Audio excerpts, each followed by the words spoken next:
They have made a sequel to the 80s movie Willow. I'm sure I have the DVD somewhere. If I've found it, I'll put a little video in now. Right. So, here's the thing. It's somewhere there. Just take my word for it.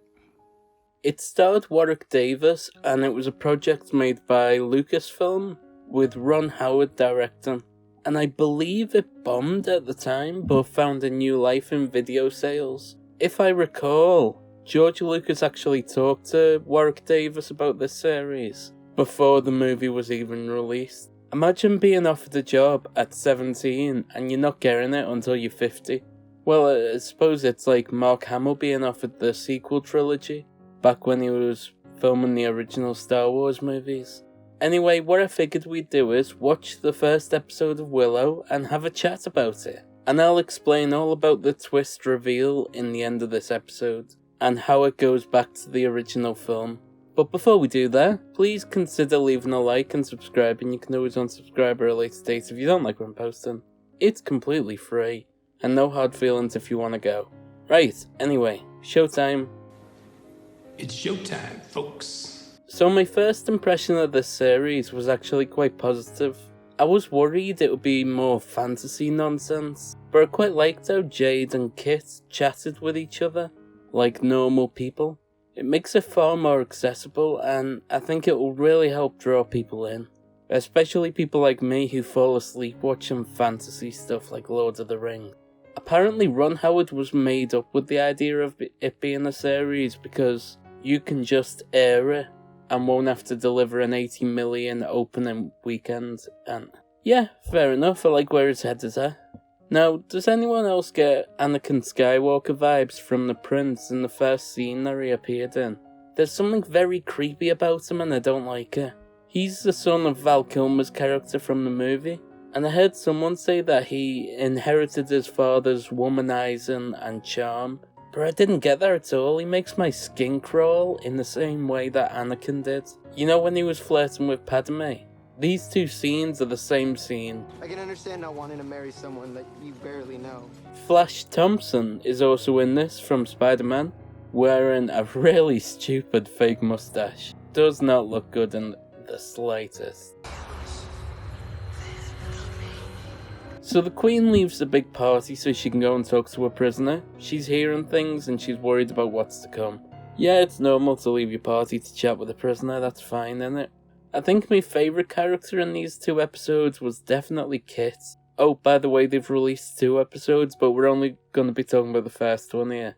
But I really like Kit. She seemed to be the only normal person there.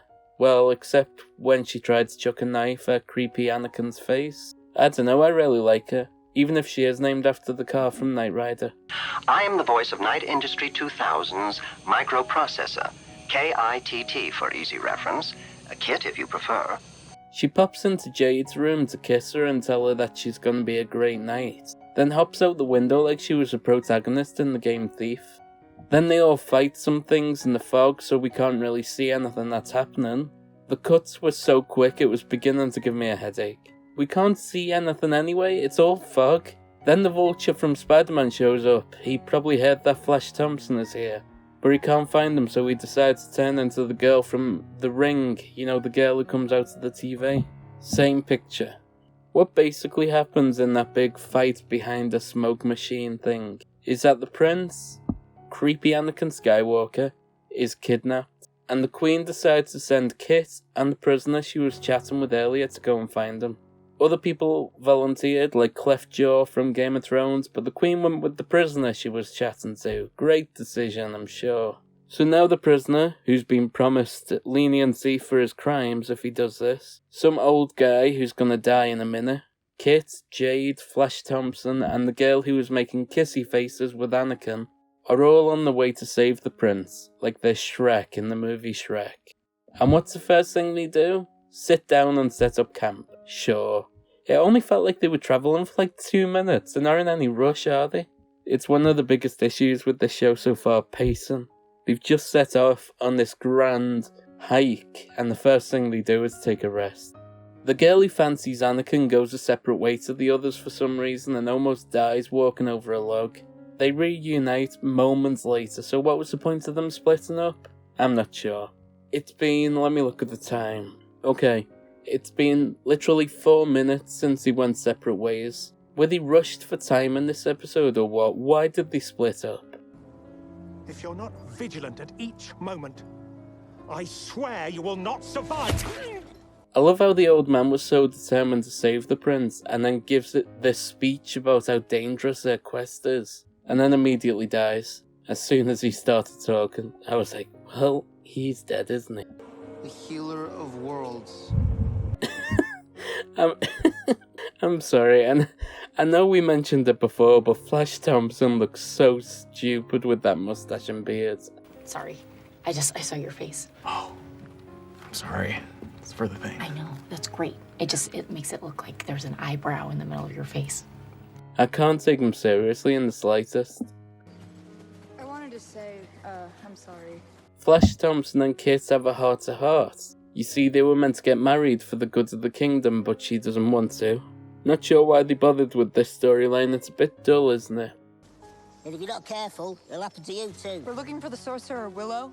They finally reach Willow, played by the brilliant Warwick Davis. I loved seeing him in this role again. We don't see much of him in this episode, but he nailed it, stepped right back into it. Then, in a big twist, it's revealed that the girl who made muffins and fancied the prince is actually Elora from the movie. Right, I should explain that. So the Willow movie had this prophecy where a child would be born who could kill the big bad. They'd know which child it would be because he'd have a birthmark on their arm. So what the big bad did was, she kidnapped all the pregnant people, locked them up, and waited to get the baby.